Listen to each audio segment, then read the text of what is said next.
اس نظام سے، اس حکومت سے اپنے حق لینے کے لیے آپ کو کشمیر کے لوگوں سے سیکھنا چاہیے جو اس وقت سڑکوں پر ہے اور وہ اس نظام سے اپنا حق مانگ رہے ہیں۔ السلام علیکم ناظرین، میں ہوں آپ کا ہوسٹ امجد گل اور آپ دیکھ رہے ہیں آپ کا اپنا پلیٹ فارم HR TV۔ پہلی بڑی خبر، کشمیر میں جو اس وقت احتجاج جاری ہے، اس کی جو انٹرسٹنگ بات ہے وہ یہی ہے کہ یہ نان پولیٹیکل موومنٹ ہے۔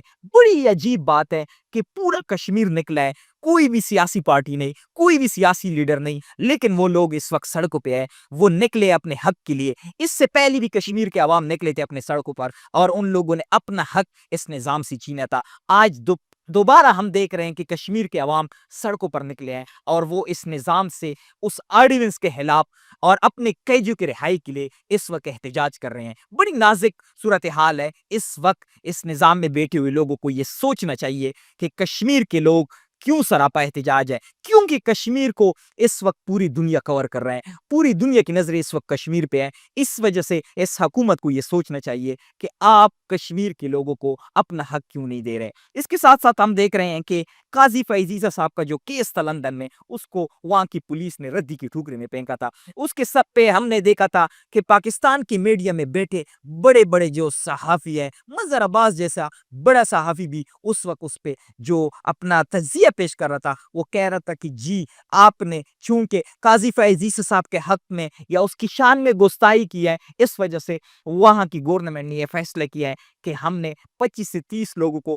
ڈیپورٹ کرنا ہے۔ لیکن پھر ہم نے دیکھا کہ برطانیہ کے قانون میں اور پاکستان کے قانون میں فرق کیا ہے کہ وہاں کے قانون، وہاں کی پولیس نے کہا کہ یہ کوئی ایسا کیس ہی نہیں ہے کہ ہم اس کو عدالت میں لے جا سکے اور اس کیس کو ردی کی ٹوکری میں پھینک دیا۔ اس کے ساتھ ساتھ مریم نواز صاحبہ نے بھی اپنے ہاتھ کھڑے کر دیے۔ ڈی چوک کے بعد ہم دیکھ رہے ہیں کہ حکومت اپنے ہاتھ کھڑے کر کے وہ کہہ رہے کہ ہم نے گولی نہیں چلائی۔ مریم نواز صاحبہ نے بھی یہ بولا ہے کہ میں نے اپنی پولیس کو منع کیا تھا کہ آپ نے گولی نہیں چلانی۔ اس نے جو اشارہ دیا تھا وہ آپ کو سمجھنا چاہیے کہ پولیس نے یہ گولی نہیں چلائی۔ تو اس وقت لگ یہ رہا ہے کہ اس وقت اداروں میں اور حکومت میں اس سانحہ ڈی چوک کے حوالے سے تناؤ پیدا ہو گیا ہے اور وہ ایک دوسرے پہ یہ چیز ڈال رہے ہیں کہ ہم نے گولی نہیں چلائی۔ اس کے ساتھ ساتھ ہم دیکھ رہے ہیں کہ سانحہ ڈی چوک کے بعد اس وقت کارروائیاتی ہو گئی ہے۔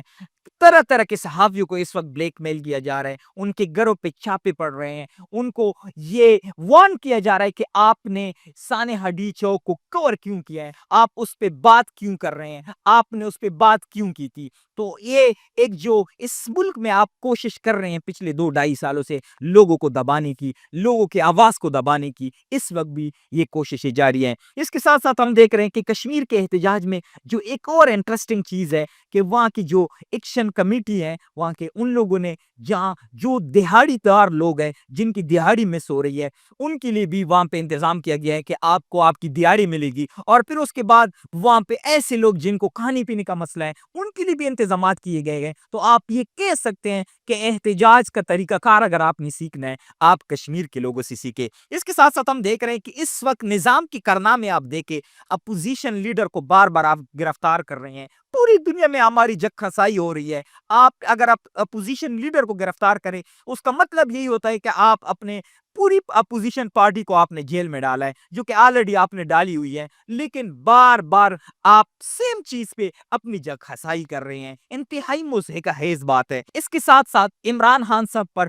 9 مئی کی فرد جرم جب عائد ہوئی، وہاں پہ ہم نے دیکھا کہ عمران خان صاحب کی اپنے پرانے ساتھیوں سے ملاقات ہو گئی، 80 سے زیادہ لوگوں کی ملاقات ہوئی تھی۔ ایک جو انٹرسٹنگ چیز ہے کہ ان لوگوں کو اس چیز کا کوئی ڈر خوف نہیں ہے کہ ان پہ فرد جرم عائد ہو گئی، اب یہ جو اس کا ٹرائل ہے وہ شروع ہوگا، جو باقی کے معاملات ہیں وہ شروع ہو جائیں گے، لیکن ہم دیکھ رہے ہیں کہ وہ لوگ اس بات پہ خوش ہے کہ ہماری عمران خان صاحب سے ملاقات ہوئی۔ تو آپ یہ کہہ سکتے ہیں کہ جیل میں بیٹھا ہوا شخص اس وقت اس کا پاکستان کی سیاست میں کتنا عمل دخل ہے۔ فواد چودھری صاحب کو میں دیکھ رہا ہوں کہ فرد جرم پہ بات نہیں کر رہا، وہ جس انٹرویو میں جا رہے ہیں وہ یہی بتا رہے ہیں کہ عمران خان صاحب سے ملاقات ہوئی، یہ باتیں ہوئی۔ یہ بھی بڑی عجیب سی اور انٹرسٹنگ بات ہے۔ اس کے ساتھ ساتھ فیک نیوز کے حوالے سے دوبارہ سے قانون سازی کی اس وقت تیاری جاری ہے۔ فیک نیوز اور ایتھنٹک نیوز کی ڈیفینیشن اس حکومت اور اس نظام کا یہی ہے کہ اگر تو آپ حق کی بات کرو گے، اگر تو آپ سچ کی بات کرو گے، تو آپ وہ فیک نیوز آپ کا شمار کیا جائے گا۔